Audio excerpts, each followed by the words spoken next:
मुंबईचा महापौर ठाकरे बंधूंचा व्हावा, याहीपेक्षा तो भाजपचा होऊ नये अशी सगळ्यांची भावना.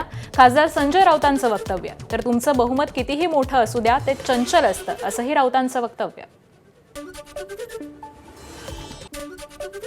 काँग्रेसच्या राज्य पार्लमेंटरी बोर्डाची आज मुंबईत बैठक. जिल्हा परिषद आणि पंचायत समितीच्या निवडणुकांबाबत हर्षवर्धन सपकाळांच्या उपस्थितीत बैठक. वडेट्टीवार, पृथ्वीराज चव्हाण, अमित देशमुख, विश्वजित कदम यांची उपस्थिती. दोन्ही राष्ट्रवादींकडून मतविभाजन टाळण्यासाठी हालचाली. आगामी निवडणुकीमध्ये घड्याळ चिन्हावर लढण्यास फायदा होईल. शरद पवारांच्या राष्ट्रवादीच्या नेत्यांची भूमिका. तर येत्या 2 दिवसांमध्ये यावर अंतिम निर्णय होणार, सूत्रांची माहिती. क्रॉस वोटिंग करा, 1 घड्याळाला मत द्या आणि 3 कमळाला मत द्या. पिंपरी चिंचवडमध्ये महिला उमेदवाराचा मतदारांना आवाहन करतानाचा व्हिडिओ. एबीपी माझाच्या हाती. आवाहन करणाऱ्या उज्ज्वला ढोरे प्रभाग 32 मधून विजयी. जिल्हा परिषद निवडणुकीसाठी भाजपचं ऑपरेशन कमळ. नगर परिषदेतील यशानंतर भाजपकडून ऑपरेशन कमळ. भाजपच्या ऑपरेशन कमळाचा सर्वाधिक फटका ठाकरे सेनेला. तर अनेक गावातील प्रमुख कार्यकर्त्यांचा भाजपमध्ये प्रवेश. जिल्हा परिषद निवडणुका पारदर्शकतेसाठी मतपत्रिकेवरती घ्या. नाना पटोले यांची निवडणूक आयोगाकडे पत्राद्वारे मागणी. दोन्ही नगरावर पाय ठेवल्यानं पुण्यात अजित पवारांना दणका बसला. पुण्यात झालेल्या राष्ट्रवादीच्या पराभवावर ठाकरेंच्या शिवसेनेचे खासदार संजय राऊतांची टीका. तर अजित पवारांची डबल ढोलकी जनतेला आवडली नसल्याचाही हल्लाबोल. एकनाथ शिंदे मुंबईत महापौर पदाची मागणी करण्याची शक्यता. 2.5 वर्षांसाठी महापौर पदावर शिंदे दावा करण्याची शक्यता. भाजपकडे 89 तर शिंदे सेनेकडे 29 नगरसेवक असून सत्ता स्थापनेसाठी 114ची गरज आहे. ठाण्यात शिवसेनेची 75 नगरसेवकांसह एकाती सत्ता. तर युतीमध्ये सोबत लढणाऱ्या भाजपकडून ठाण्यात विरोधात बसण्याचे संकेत. शिवसेनेवरती अंकुश ठेवण्यासाठी भाजप विरोधात बसण्याची शक्यता. शिवसेनेनं संघटनात्मक पातळीवरती मोठे फेरबदल होणार. 2003 नंतर पहिल्यांदाच शिवसेनेमध्ये घटनेनुसार पक्षांतर्गत निवडणूक प्रक्रिया राबवली जाणार. ऑनलाईन आणि प्रत्यक्ष मतदान अशा दोन्ही पद्धतीनं 7 टप्प्यांमध्ये निवडणूक होणार, सूत्रांची माहिती.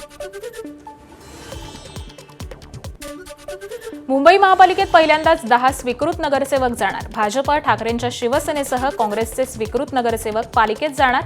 निवडणुकीमध्ये तिकीट न मिळू शकलेल्या किंवा कमी फरकानं पराभूत झालेल्यांना संधी मिळण्याची शक्यता.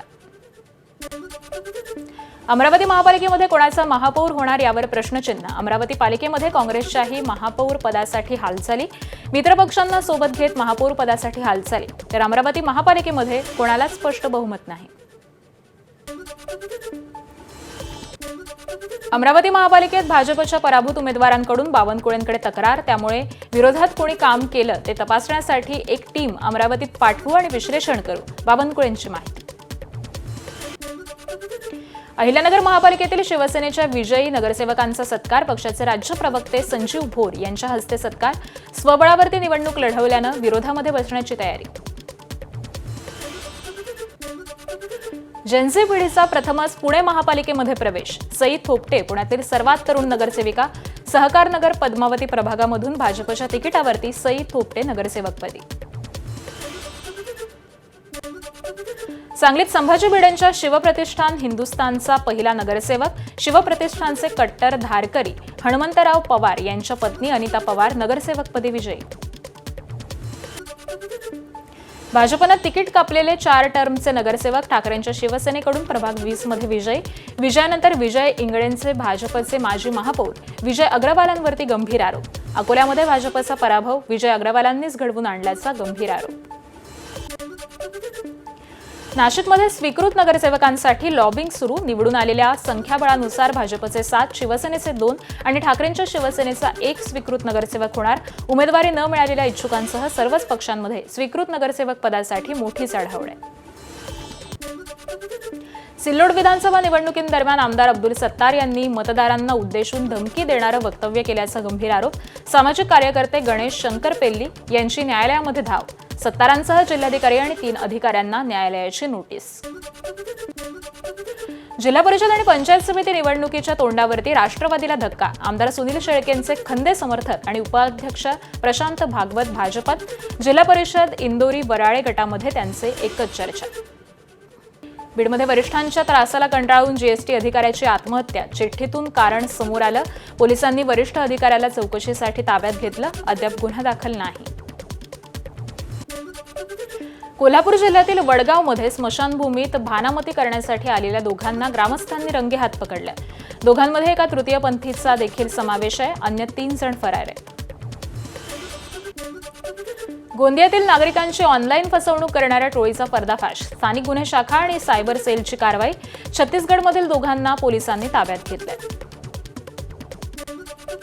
धुळे जिल्ह्यातील शिरपूरमध्ये चोरट्यांचा एटीएम फोडण्याचा प्रयत्न फसला. अज्ञात इस्मानं डायल 115ला फोन करून माहिती दिल्यामुळे पोलिसांनी चोरट्यांचा पिकअपचा पाठलाग करून 2 आरोपींना ताब्यात घेतलंय. गोंदियाच्या तिरोडा तालुक्यातील खडकी इथं 4 वर्षीय चिमुकल्याचा बळी घेणारा बिबट्या अखेर जेरबंद. ट्रँग्युलायझर गनच्या माध्यमातून बेशुद्ध करून बिबट्याला पकडले. पुणे सातारा महामार्गावरील खंबाटकी बोगद्यातील वाहतुकीची चाचणी सुरू. खंबाटकी घाटातून वाहन चालकांना वाहतूक कोंडीपासून सुटका मिळणार. बोगदा प्रकल्प हा दुहेरी मार्गाचा असल्यामुळे यामधील 2 स्वतंत्र बोगद्यातून पुण्याला आणि साताऱ्याला एकत्र प्रवास करता येणार. मंगळवारपासून दादर, अंधेरी, भांडूपमध्ये कमी दाबानं पाणी पुरवठा. 20 जानेवारीपासून 22 जानेवारीपर्यंत जलवाहिनी जोडणीचं काम हे करण्यात येणार आहे. एल्फिस्टनचा नवीन ब्रिज सप्टेंबरपर्यंत पूर्ण करणार. पश्चिम आणि मध्य रेल्वेच्या आडमोठ्या भूमिकेमुळे जुन्या पुलाचं बांधकाम रखडलं. जुना पूल हटवताना रेल्वे वाहतुकीचे वेळापत्रक आणि प्रवासी सुरक्षा सांभाळून काम करण्याचं मोठं आव्हान आहे. शिक्षण संस्थांमधील रिक्त पद भरा. सर्वोच्च न्यायालयाची पदभरतीसाठी 4 महिन्यांची मुदत. देशातील विद्यापीठांमध्ये अनेक प्रशासकीय पदं रिक्त. त्याबरोबरच पद भरताना वंचित, दिव्यांग व्यक्तींसाठी राखीव पदांना प्राधान्य देण्याचेही निर्देश. 21वी टाटा मुंबई मॅरेथॉन मोठ्या उत्साहामध्ये संपन्न. भारतासह जगभरातील 69,000हून अधिक धावपटूंनी सहभाग नोंदवला. यावर्षी प्रथमच कोस्टल रोडवरून मॅरेथॉनचा मार्ग होता. ज्येष्ठ नागरिक, खेळाडूंसह फिटनेस प्रेमींनी सहभाग नोंदवला. पुण्यातील बजाज ग्रँड टूरमुळे वाहतुकीत बदल. जगभरातील 40 देशातून 171 सायकलिस्ट ग्रँड टूरमध्ये सहभागी होणार. 19 जानेवारीला Fergusson college road, Ganesh Khind road, Parab Sancheti hospital, जंगली महाराज रोड वाहतुकीसाठी बंद असणार. एबीपी माझा, उघडा डोळे बघा नीट.